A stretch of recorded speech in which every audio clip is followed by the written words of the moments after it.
Don't worry, I turned off alerts. What do you think? I'm a rookie? What do you think? I have been doing this for a couple months and I'd mess this up? Come on.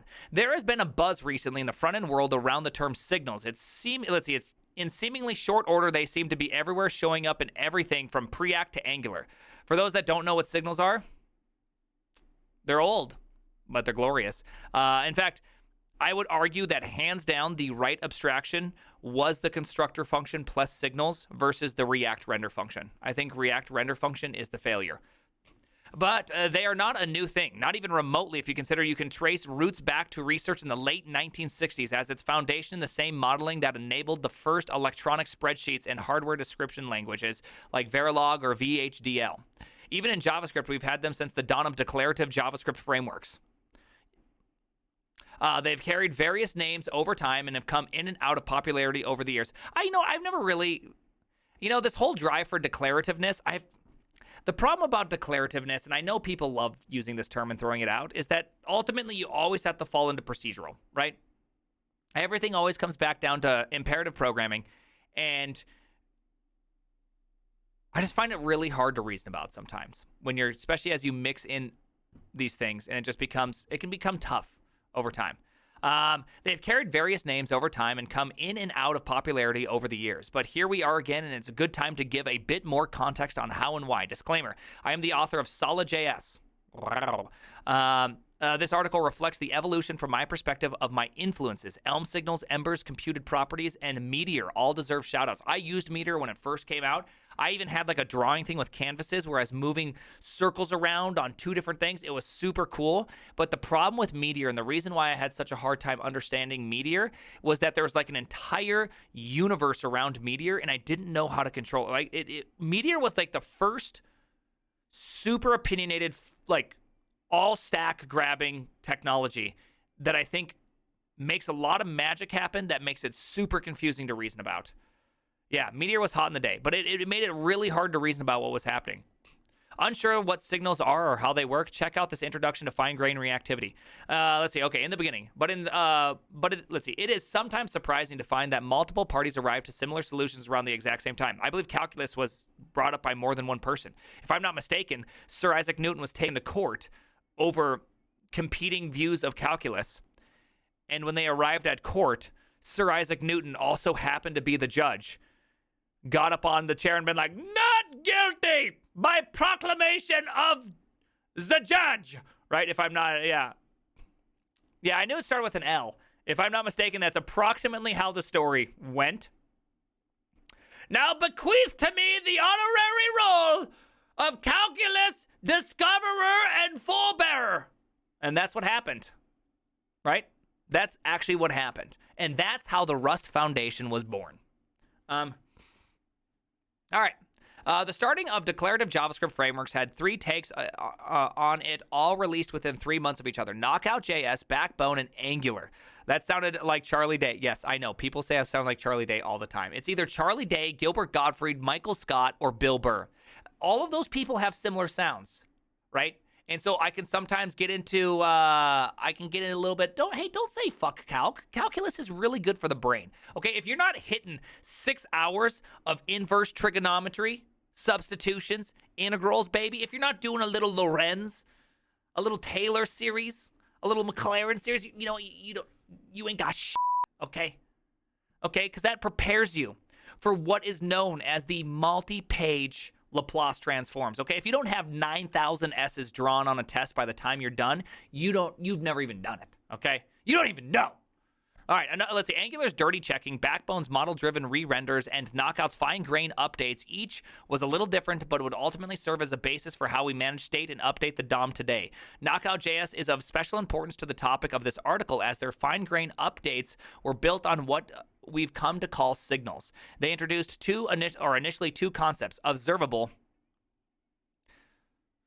Sorry, I have a little post-traumatic stress disorder when it comes to the word observable. So just give me a second. I gotta do that. I gotta redo that. Yeah, there was another person. I thought their name was like Rodriguez or something like that. I thought there was a third person in the calculus one, and I swear one of them was named Rodriguez. But I could be completely wrong on that one. That might be the quaternion one, but I swear there was Anyways, let's keep on going. So they introduced, let's see, okay, observable and computed, side effect. But over the next couple of years would introduce a third concept, pure computed derived state to the language of forefront. Okay, we have an observable count, double the count, okay. Computed, double the count, the lonk. That's log plus count, lonk. All right, there's, is that Westworld? Are we looking at a Westworld photo right here? Is that a little season 2 Westworld that I'm looking at right now? When I watched Westworld, and when like that second in charge guy was a robot, blew my mind. Shit my pants right there on the spot. Right there. And then Westworld completely fell off. But I loved the first couple seasons.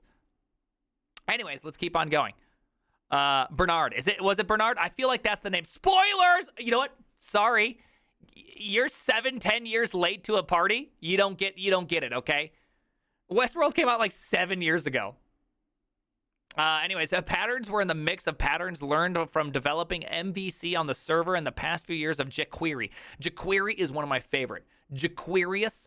Oh man, I was so jQuerious. One particular common was called the data binding, which was shared both by AngularJS and Knockout.js, although in slightly different ways. I believe AngularJS's data binding was confusing and involved $signs and reminiscence of PHP, and Knockout's was different. Data binding is the best is the idea that a piece of state should be attached to a specific part of the view tree. One of the powerful things that could be done was making this bi-directional. So one could have state updates to the DOM, and in turn, DOM events automatically update state, all in an easy declarative way.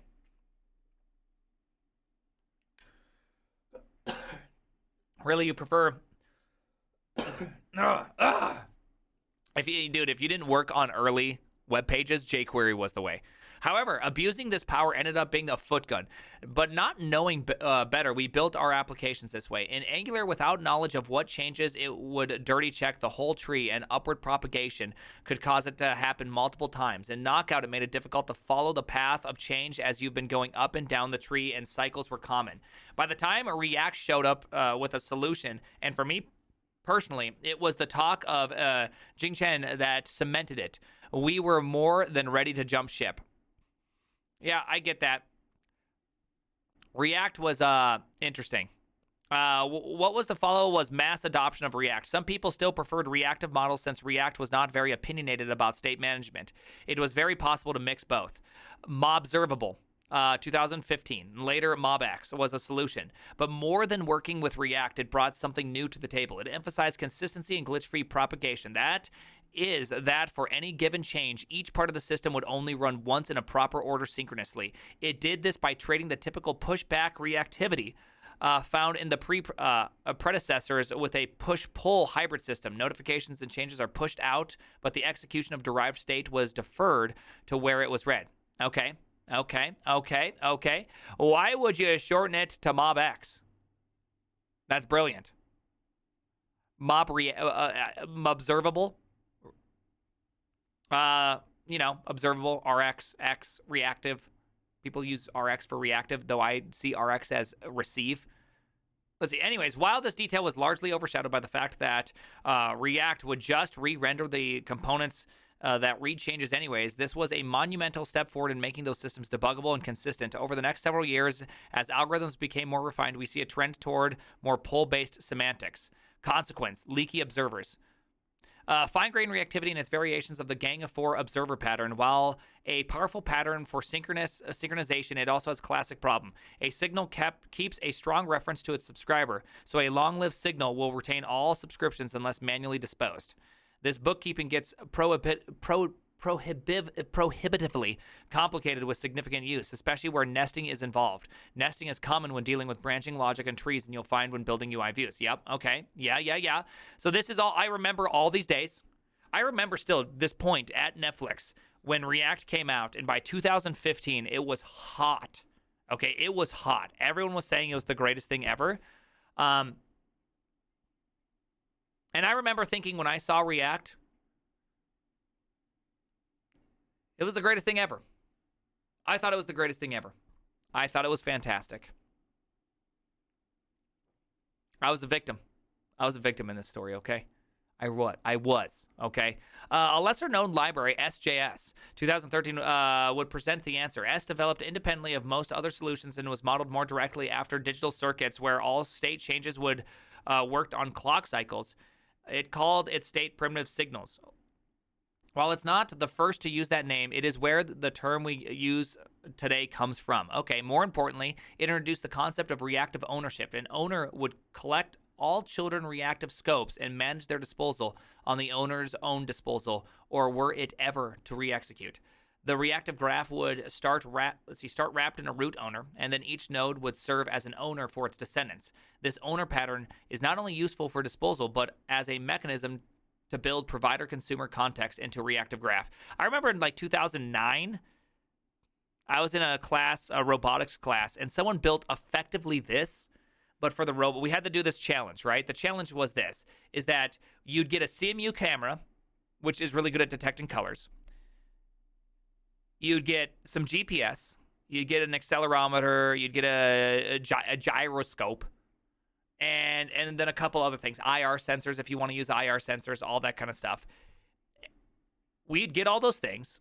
And then you had to go find 4 points out in the courtyard, right? And I remember building mine. Mine was a spaghetti mess of code back then. I really didn't know how to program at all. And the person who was next to me that was older fella, I can't remember his name, but I really appreciate him. He was Greek. That's all I remember about him. And he had just an amazing jawline, right? He was like the original Chad. I was always jealous. Like, he walked into a room, and his jaw would just, like, start hitting. It was just, like, it was so square. It was incredible. And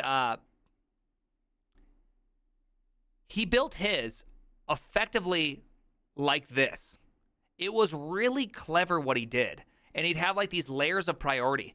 And he was the only person in our class that successfully finished the requirement, which was to drive to these various points and then find the cone and drive at the cone all in a single, like, you couldn't control it. It was honestly very, very impressive. And I still look back to it at this day, which is, you have to realize that there are people that are just so dang gifted out there.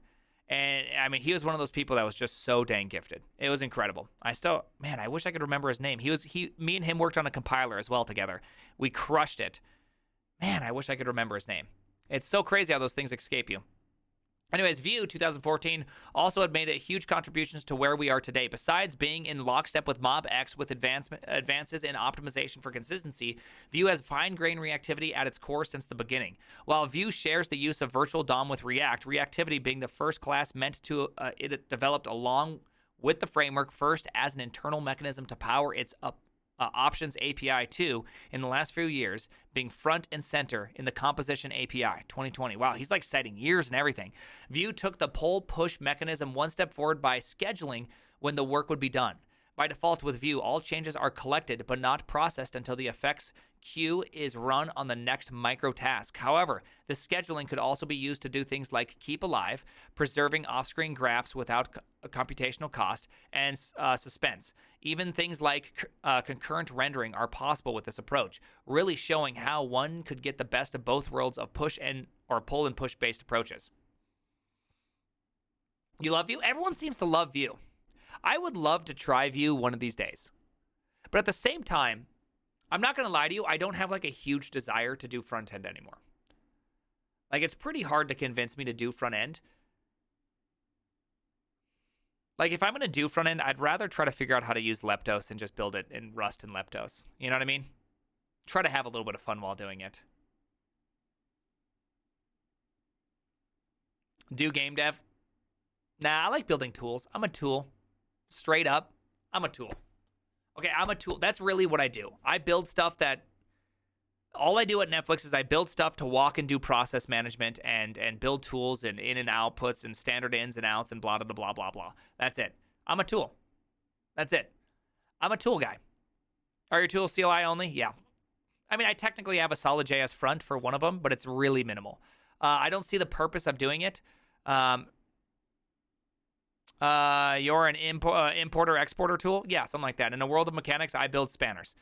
I'm just a very simple guy. Okay, I love tools. I love building tools. I love building tools for developers. I love thinking about problems. I like to think about what's going to make somebody save 30 minutes of their day, every day. This is why I use Vim. This is why I do those things. It's because I love that kind of stuff. And so I will never be a front-end person, but I can genuinely appreciate what Ryan's doing. You know what I mean? I'm very curious about HTMX. I think it's also very exciting, right? Glorified pipe builder. That's really all I am. Glorified pipe builder, data aggregator, science maker, hypothesis creator. I don't even fix bugs. I just tell people I think you might have a bug in this region, right? 2019, let's see, Svelte 3 showed everyone just how much we could do with a compiler. In fact, they compile away the reactivity completely. This is not without trade-offs, but more interestingly is Svelte has shown us how a compiler can smooth out ergonomic shortcomings. And this will continue to be a trend here. The language of reactivity, state-derived state in effect, not only gives us everything we need to describe synchronized systems like a user interface, but is analyzable. Wow. We know exactly what changes and where. The potential for traceability is profound. I think one of the main reasons why any signal-based approach is better than hooks, it enables additional debugging insight, which is not possible with hooks, like exactly showing you why a piece of state is updated. Planning to add similar visualization to our dev tools. All right, awesome. Let's see. If we know that at compile time, we can ship less JavaScript. We can be more liberal with our code loading. This is the foundation of resumability in Quick and Marco. Yep. Signals are the new VDOM. There's an explosion of interest. Many people are trying things. This will let us explore the space, try different strategies, understand and optimize things. Not sure what we are going to settle on in the end, but this collective exploration is great. I love it. I'm very happy about it. Given how old the technology is, it is probably surprising to say there is much more to explore, but that is because the way of modeling solutions rather than a specific one. What it offers is a language to describe state synchronization independent of any side effect you have performed. I really do like my very small amount of signals I've done. I love the idea that every signal represents effectively a point of change in the UI and how it generates new UI or changes the current UI like values. And to me, that it just makes it so much more sensible. It makes it so dang easy to kind of work with. The first time I saw you, I thought you were a computer. Well, I do compute. Anyways, aren't signals expensive? No, they're the opposite of expensive. Signals are really fast. The reason why they're really fast is that how you can think of a signal that makes signals so neat is that if you go to like Excalidraw, right? By the way, this is my thoughts of Reddit. Probably being a horrible person and how much karma you have on Reddit. Remember that. Okay, don't forget that. Here we go. So anyways, so how a signal works, or in the simplest sense, is let's just say you have a UI, right? You have some sort of tree view, right? Here's your view, right? And it's comprised of a bunch of different things, right? You can think of all views like trees, right? Blah, blah, blah, blah, blah, right? There's a bunch of views here. Let's do a little cock and ball torture here, right? Well, a signal, what you're going to do is you're going to generate it for like something specific right here, right? It's going to be a specific value, and you can have access to this anywhere within your application, right? And so this signal, hey, thank you for ruining that. Okay, thank you for ruining that. I had a nice, there you go. So this signal is attached here. So anytime this thing is changed, this little bit of code is reran right here. Now, the thing that makes all of this really amazing, especially in Svelte, or not Svelte, sorry, not in Svelte, but in Solid.js, is that every time you have like what looks like a render function, it's actually a constructor function. So you construct how your signals change, and then that is it. That function's not ran again every single time you re-render. Only the signal, some lightweight amount. And so you can imagine you have something that says your name, and when you change that, it literally just changes that one value on that one HTML node. It doesn't re-render the process, then take what has changed and compare it to another virtual DOM. And then when those two things show that there's a difference between the two, it maps it to the correct node to be updated and then updates that node, right? It doesn't have to do all that. You call a function, the function poops out the value and just changes it right there in the HTML, right? So it's like extremely tiny. It doesn't need to do nearly the same amount of work that something like React would, right? Because React has to do a reconciliation thing. You know what I mean? So when you reconcile a change, you're really doing a tree diff. And so that's kind of complicated, right? Tree diffs are not simple. That's why that's why whenever you look at like the framework stuff, React is like an order of magnitude slower than Solid, because by its very definition, it has to be. It's just doing way more. Now, you could argue, do you think the way more is better? Like that's the argument, right? You want more details on pooping out the value?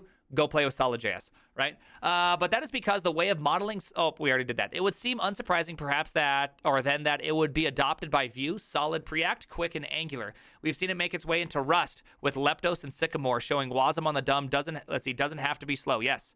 Wasm on the dumb. It can even be considered by React to be used under the hood. We might add a signals-like primitive to React, but I don't think it's a great way to write UI code. It's great for performance, but I prefer React's model where you pretend the whole thing is recreated every time. Our plan is to use a compiler to achieve comparable performance. See, I don't like this because I think if you pretend like something can be rewritten in the entire time, I think it just leads to something odd. Whereas with signals, you're defining the points of change. And I feel like it's just easier to walk through. You know what I mean? I just feel like emotionally, it's an easier to walk through kind of paradigm in your brain. Like this signal maps to this change, and this is the potential changes, right? Just me, right? And maybe that's fitting as a virtual DOM for React. I've always found just in general, I feel like it's easier. You know what I mean? React is always just implementation details. Signals in the language of reactivity seem to be where things are converging. But that wasn't so obvious from its first outings into JavaScript. And maybe that is because JavaScript isn't the best language for it. Boom! JavaScript's not the best language. Heard it right here, Ryan Carniato. I'd go as far as to say that a lot of the pain we feel in front-end design these days are language concerns.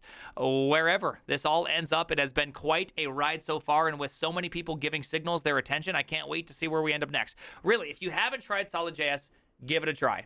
Honestly, give it a try. See what you think. Try Vue or Solid. I'm sure there's other versions of Signals. They're talking something about Preact. It's really cool. Like, it's a cool thing. The difference between Signals and observables. If I'm not mistaken, I mean, observables, they have 3 states, right? I mean, observables have 3 callback functions. That's what makes observables a little different, right? So there's on next, there's on error, and there's on complete. And so that's an observable. Whereas maybe that's like too much of an extension of observable. Maybe I'm doing too specific of an implementation. But signals are a bit different, and they're it's more built into the application to where maybe it is, technically the same stuff underneath the hood, but you wouldn't know that when you're working with it. When you're working with it, it feels different. I don't know how to explain it. Observables also create this leaky abstraction, which is a little bit different. When you use an observable, the things that consume observables have to use observables. And eventually, your whole thing becomes observables, right? It's a very leaky abstraction. And I find that it keeps spreading no matter what you do. When were you able to write front end with C++? You can. Wasm, right? Vue was created by taking the best of React and Angular and making Vue. What's the difference between a signal and an event emitter? I mean, it's fundamentally a very similar concept, right? Thanks for everything you do. I use NeoVim for 5 years, and I've still learned so much from your videos. Guess my Vim skills are stagnated after 1 year. Nice, yeah. Spreads like mold. Yeah, it is. Signals are just monads? Something like that. All right, hey, the name is the Primogen.